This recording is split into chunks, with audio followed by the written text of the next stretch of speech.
আসসালামু আলাইকুম দর্শক বন্ধুরা, আশা করি সবাই ভালো আছেন। আজকে আমরা এমন একটা বিষয় নিয়ে কথা বলবো যেটা শুনলে হয়তো অনেকেই অবাক হবেন। আমরা সবাই জানি যে প্রতিদিন সূর্য পূর্ব দিক থেকে ওঠে এবং পশ্চিম দিকে অস্ত যায়। এই দৃশ্য মানুষ হাজার হাজার বছর ধরে দেখে আসছে। কিন্তু আপনি কি কখনো কল্পনা করেছেন যে একদিন হয়তো উল্টো দিক থেকে সূর্য উঠবে?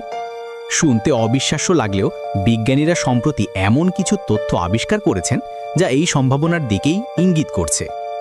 পৃথিবীর চৌম্বক ক্ষেত্র কিভাবে কাজ করে? প্রথমে বুঝে নিই পৃথিবী আসলে কিভাবে কাজ করে। আমাদের এই গ্রহটি মূলত একটি বিশাল চুম্বকের মতো। পৃথিবীর একেবারে কেন্দ্রে রয়েছে গলিত লোহা এবং নিকেলের স্তর, যেটা ক্রমাগত ঘুরতে থাকে। এই ঘূর্ণনের কারণেই তৈরি হয় পৃথিবীর চৌম্বক ক্ষেত্র, যার দুইটি প্রান্ত আমরা চিনি উত্তর মেরু এবং দক্ষিণ মেরু হিসাবে।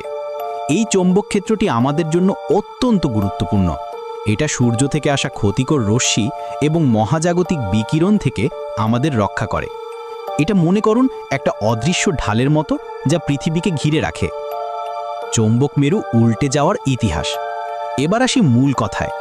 বিজ্ঞানীরা গবেষণা করে দেখেছেন যে পৃথিবীর চৌম্বক মেরু নির্দিষ্ট সময় পর পর উল্টে যায়। অর্থাৎ যেটা উত্তর মেরু ছিল সেটা হয়ে যায় দক্ষিণ মেরু, আর দক্ষিণ মেরু হয়ে যায় উত্তর মেরু। এই ঘটনাকে বলা হয় জিওম্যাগনেটিক রিভার্সাল বা চৌম্বক মেরু বিপরীতীকরণ। পৃথিবীর ইতিহাসে এমন ঘটনা বহুবার ঘটেছে। প্রাচীন শিলা এবং আগ্নেয়গিরির লাভা পরীক্ষা করে বিজ্ঞানীরা এর প্রমাণও পেয়েছেন।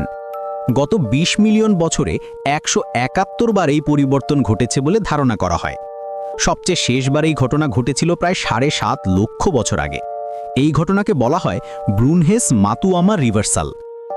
এখন কি ঘটছে? এখানেই আসল চমক। সাম্প্রতিক গবেষণায় দেখা গেছে যে পৃথিবীর চৌম্বক ক্ষেত্রে কিছু অস্বাভাবিক পরিবর্তন লক্ষ্য করা যাচ্ছে। American national oceanic and atmospheric administration বা NOAA এর তথ্য অনুযায়ী গত ১৫০ বছরে পৃথিবীর চৌম্বক ক্ষেত্রের শক্তি প্রায় ১০% কমে গেছে। বিশেষ করে দক্ষিণ আটলান্টিক মহাসাগরের উপরে একটি বিশাল দুর্বল অঞ্চল তৈরি হয়েছে, যাকে বলা হয় সাউথ আটলান্টিক অ্যানোমালি। আরও চমকপ্রদ তথ্য হল চীনের একদল বিজ্ঞানী সম্প্রতি দাবি করেছেন যে পৃথিবীর অভ্যন্তরীণ কেন্দ্র তার ঘূর্ণনের দিক পরিবর্তন করেছে। ২০০৯ সালের দিকে এর ঘূর্ণন থেমে যায় এবং এরপর বিপরীত দিকে ঘুরতে শুরু করে। মেরিল্যান্ড ইউনিভার্সিটির পদার্থবিদ ড্যানিয়েল লাথ্রুপ বলেছেন যে এই সমস্ত লক্ষণ নির্দেশ করে যে আমরা হয়তো আরেকটি চৌম্বক মেরু উল্টে যাওয়ার প্রক্রিয়ার দিকে এগিয়ে যাচ্ছি। পশ্চিম দিক থেকে সূর্যোদয়। এখন প্রশ্ন হলো, চৌম্বক মেরু উল্টে